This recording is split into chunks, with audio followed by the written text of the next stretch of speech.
Είμαι ο Χρήστος Κοντσαλούδης. Θα κάνουμε marketing. Θα ξεκινήσουμε τον ορισμό του marketing. Ελπίζω να έχετε πιει καφέ. Το marketing είναι μια διαδικασία με την οποία άτομα και ομάδες αποκτούν αυτό που χρειάζονται και θέλουν μέσα από μια διαδικασία ανταλλαγής με άλλους, δημιουργίας και προσφοράς προϊόντων και υπηρεσιών. Λίγο βαρετό, Δεν είναι αυτό το marketing, παιδιά. Ούτε εγώ είμαι έτσι όπως με βλέπετε. Αυτοί με ξέρουν.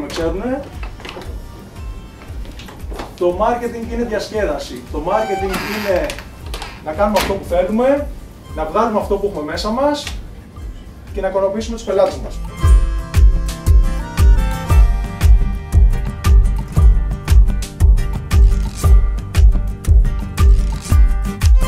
Αυτός είναι ο ρόλος του marketing, ένας ρόλος marketing. Να δώσουμε ενημέρωση στο γραφίστα μας το πώς πρέπει να είναι το λογότυπό μας.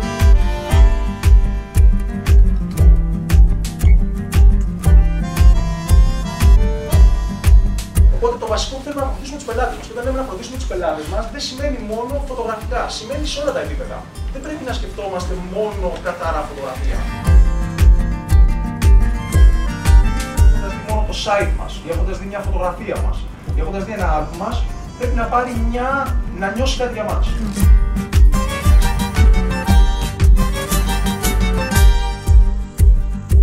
Αυτό είναι όλο το θέμα. Αυτό είναι όλο αυτό το θέμα που συζητάμε με το marketing. Να κάνεις πράγματα που αισθάνεσαι αληθινά. El norte. El cielo azul.